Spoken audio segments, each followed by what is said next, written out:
7ஆம் வீட்ல மாந்தி இருக்கு அப்படின்னா, நீங்க உங்களுடைய பார்ட்னரோட பேசும்போது ரைட்டா பிரெடிக்ட் பண்ண மாட்டீங்க. பார்ட்னர்னா லைஃப் பார்ட்னர் மட்டும் கிடையாது. உங்களுடைய பிசினஸ் பார்ட்னர்ஸா இருக்கலாம். பார்ட்னர்ன்னு இல்லாம நீங்க ஒருத்தர்ட்ட வேலை சொல்லி நீங்க வாங்கணும் இல்லையா? அந்த இடத்துலயுமே நெறைய ப்ராப்ளம்ஸ் வந்து ஏற்படும்.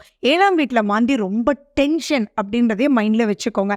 அப்படி இருக்கிறவங்க கண்டிப்பா வருடம் ஒரு முறை உங்க வீட்லயே இந்த மாந்தி பரிகாரம் பண்ணிக்கணும். அதுக்கு வேண்டியது ஒரு பிடி அரிசி மாவு தான். அரிசி மாவு எடுத்துட்டு, அதுல பிளாக் கலர் பென்ல பிளாக்ன்னு சொல்றது சனி பகவான். Black or blue.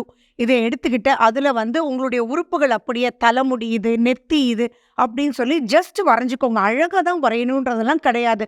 ஆனா மனசார அது வந்து பண்ணணும். பண்ணிட்டு அவங்கள உட்கார வச்சு யாருக்கு 7ல மாந்தி இருக்கோ, அவங்க கிழக்கோ, வடக்கோ பார்த்து உட்கார்ந்துட்டு, இவங்க வந்து சுத்தணும். 3 தடவ இந்த பக்கம், அந்த பக்கம் எல்லாம் சுத்திட்டு, அப்படியே அத வந்து வச்சிடணும். காலையிலேருந்து சாயங்காலம் வரைக்கும் இருந்துட்டு, ஒரு அந்தி பொழுதுல 5 டூ 5:45 சூரியன் மறையறதுக்கு முன்னாடி அத எடுத்து மறுபடியும் நம்ம சுத்திட்டு, மாந்தி எல்லாம் இதுக்கு வந்தாச்சு. இத கரைச்சு நான் விட்டுட்டேன் அப்படின்னு சொல்லிட்டு, அத வந்து டிஸ்போஸ் பண்ணிடணும். டிச்சிலயோ அல்லது கிளாசெட்லயோ. இது பண்ணிட்டு வரும்போது ஆட்டோமேட்டிக்கா அவங்களுக்கும் ஏத்த மாரி இருக்கிறவங்களும் இருக்கக்கூடிய ஜெல் வந்து கரெக்ட்டா ஆயி, சூப்பரா மந்தத்தன்மை போய் திருப்தின்ற ஒரு அமைப்புக்குள்ள வந்தே தீருவாங்க. பண்ணி பாருங்க.